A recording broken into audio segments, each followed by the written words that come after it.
हाँ तो प्यारे बच्चों नमस्कार। क्या हाल चाल, कैसे हैं आप लोग। आई होप आप लोग बेहतरीन होंगे। बच्चों आप लोग का काफ़ी ज़्यादा कमेंट आ रहा था कि सर कब आप प्रश्नावली 3.1 को करवाइएगा।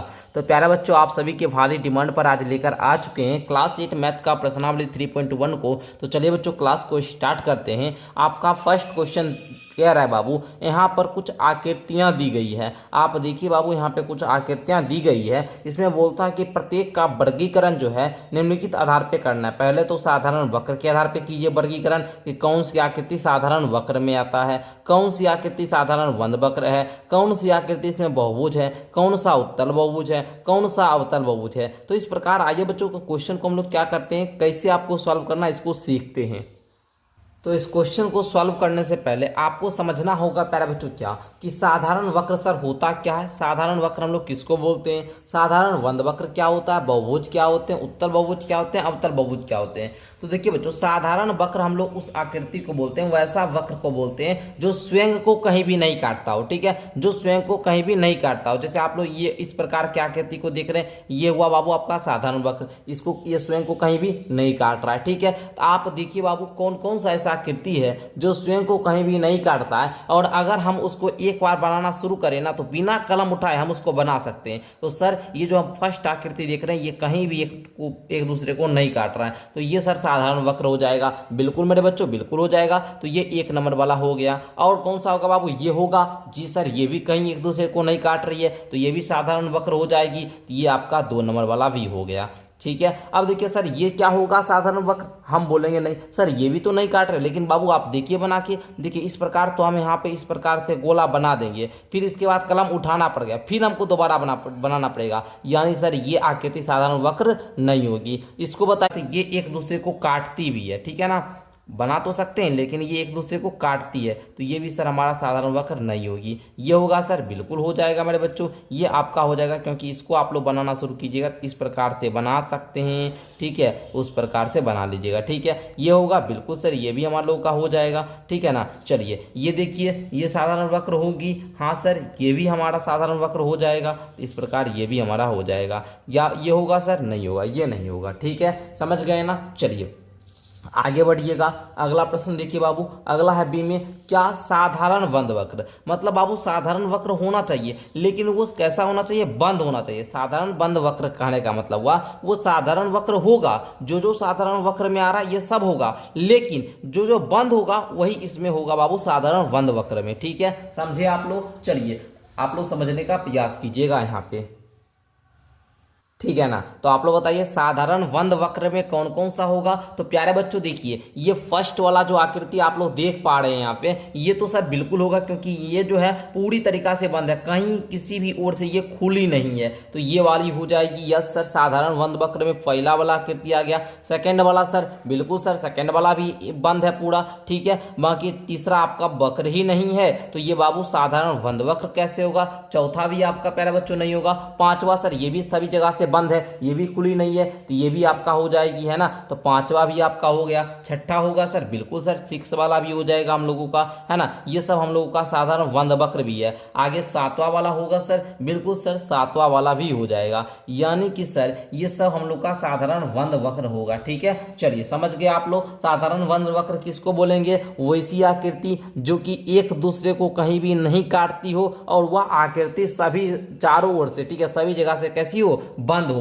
तो उसको साधारण वंद वक्र आकृति बोलते हैं। ठीक है, आगे बच्चों बहुभुज किसको बोलते हैं। तो सर बहुभुज हम लोग उसको बोलते हैं जो सिर्फ रेखा खंडों से बना होता है। ठीक है, अब इसमें से रेखा खंडों से कौन कौन बना है, यस सर देखेंगे ये तो भाई वृत्त है, ये नहीं होगा सर, ये होगा नहीं होगा सर, ये भी रेखा खंड से नहीं बना, यहाँ पर देख लीजिए बाबू, ये भी नहीं होगा, ये भी नहीं होगा, है ना, ये भी नहीं होगा, ये देखिए ये भी नहीं होगा, ये हो जाएगा सर, इसमें सर सिर्फ रेखा ही रेखा है। ठीक है, ये आप लोग देख पा रहे हैं ना, ये रेखा ही रेखा है। तो सर यहाँ पर आपका बहुभुज की बात करें तो 1 हो जाएगा और 2 हो जाएगा, ये आप लोगों ने बहुभुज भी बता दिया। अब बच्चों कहता है उत्तल बहुभुज कौन होगा। तो उत्तल बहुभुज किसे कहते हैं, उत्तल बहुभुज हम लोग उसको बोलते हैं जिसका जो आंतरिक कोण होगा वो 180 डिग्री से क्या होते हैं, कम होते हैं, 180 डिग्री। वैसा बहुभुज जिसके सभी आंतरिक कोण 180 डिग्री से कम होते हैं। और आप विकर्ण जब खींचने की कोशिश कीजिएगा तो सिर्फ अंदर ही विकर्ण आप खींच पाइएगा, बाहर उसके विकर्ण नहीं खींच पाइएगा। सर बहुभुज होना चाहिए तब उत्तर देखेंगे।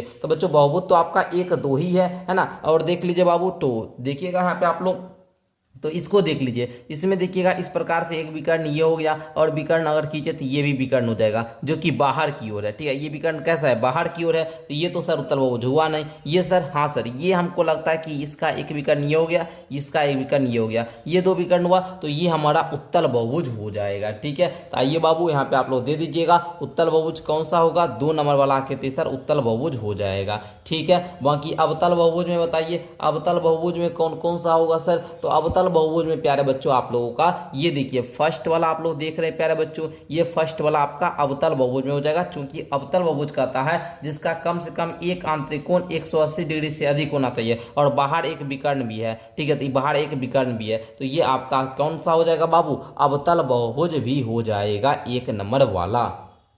और आप लोग देखिएगा यहाँ पे अवतल बहुभुज में एक आपका 4 नंबर वाला भी हो जाएगा। क्यों भाई, ये देखिए ये 4 नंबर वाला हम इसीलिए बोल रहे हैं बाबू, क्योंकि आप यहाँ पे जरा सा गौर कीजिएगा। अगर आप इसको इस प्रकार से देखिएगा, विकर्ण खींचिएगा इस प्रकार से बाबू, तो ये आप लोग देखिए यहाँ पर जो मिल रही है ये आप लोगों का होना चाहिए लेना। लेकिन आप लोग प्यारे बच्चों, यहाँ कोई भी टीचर होते हैं वो ये नहीं भी बताते हैं, कुछ बोलते हैं ये हो भी सकता है नहीं भी हो सकता है, लेकिन प्यारे बच्चों हमारे अकॉर्डिंग पूछेगा तो ये भी होगा। तो बाबू अवतल बहुभुज में 1 और 4 ये हो जाएंगे। ठीक है, तो इस प्रकार प्यारे बच्चों आप लोग क्या कीजिएगा, इसको नोट कर लीजिएगा। ठीक है, आई होप कि आपको समझ में आ चुका होगा। आइए दूसरा प्रश्न देखते हैं बाबू। दूसरा प्रश्न है आप लोगों का समबाहुभुज क्या है। ठीक है, आइए समबाहुभुज की परिभाषा आप लोग जानते भी होंगे। समबाहुभुज सर किसको बोलते हैं आप तो जानते ही होंगे प्यारे बच्चों। तो देखिए आप लोग समबाहुभुज की परिभाषा किस प्रकार से देंगे, हम यहाँ पे आंसर लिखवा रहे हैं, आप लोग लिख लीजिएगा प्यारे बच्चों कि समबाहुभुज जो होता है सर वैसा बहुभुज कहलाता है, यानी वैसा बहुभुज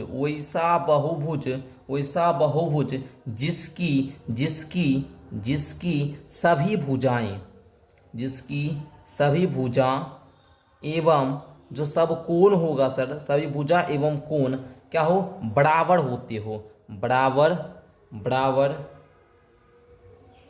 होते हैं, है ना, या समान होते हैं, बराबर होते हैं, या फिर क्या मेरे बच्चों समान होते हैं, उसे हम लोग समबाहुभुज कहते हैं, उसे समबाहुभुज कहते हैं। इस प्रकार से आप लोग बोल दीजिएगा। बाकी आप लोग ये समझ सकते हैं, एग्जाम्पल के लिए ये आप लोग वर्ग ले लीजिए। यस सर, वर्ग में क्या होता है, सभी भुजा भी इक्वल होते हैं। अगर ये 2 सेंटीमीटर है तो ये भी 2 सेंटीमीटर होगा, ये भी 2 सेंटीमीटर होगा, ये भी 2 सेंटीमीटर होगा। यहाँ पे 90 डिग्री तो यहाँ पे भी 90 डिग्री, यहाँ पे भी 90 डिग्री, यहाँ पे भी 90 डिग्री, यानी सर इसका सब भुजा भी इक्वल होता है, सब कोण भी इक्वल होता है। तो हम लोग इसको क्या बोलेंगे, समबाहुभुज बोलेंगे। आगे अब आप लोग देखिएगा बाबू, 3 भुजा रहेगा तो हम उसको त्रिभुज बोलेंगे। ठीक है, अगर 4 भुजाएं रहेगी तो उसको हम लोग क्या बोलेंगे बाबू, चतुर्भुज बोलेंगे। ठीक है ना, उसको हम लोग चतुर्भुज बोलिए, या फिर आप लोग क्या वर्ग भी बोल सकते हैं। ठीक है ना, 4 भुजाएं वाला आप लोग वर्ग ना बोलिएगा जी, 6 भुजाएं वाला को आप लोग क्या बोलिएगा, समषष्ठभुज। ठीक है ना, इस प्रकार से समषष्ठभुज। फिगर बनाना चाहे तो फिगर भी आप लोग बना सकते हैं। ठीक है ना, इसका भी आप लोग बना लीजिएगा। इसको ये वर्ग भी एक चतुर्भुज ही होता है, इसलिए हमने चतुर्भुज वर्ग दे दिया। त्रिभुज आप लोग बोल दीजिएगा, त्रिभुज में भी कौन सा त्रिभुज, समबाहु त्रिभुज। ठीक है मेरे बच्चों, समबाहु त्रिभुज। ठीक है, तो ये आप लोगों का हो जाएगा 3 भुजाएं वाला समबाहुभुज। ठीक है, आई होप कि प्यारे बच्चों आप लोग समझे होंगे। इस प्रकार आज के क्लास में आप लोगों ने क्लास 8 मैथ का जो प्रश्नावली आपका 3.1 था उसके सभी प्रश्नों को बढ़िया तरीका से क्लियर कर लिया। आई होप कि ये क्लास काफी ज्यादा मजेदार लगा होगा। अच्छा लगा तो लाइक कीजिएगा, दोस्तों में शेयर कीजिएगा। मिलते हैं अगले क्लास के साथ, तब तक के लिए धन्यवाद।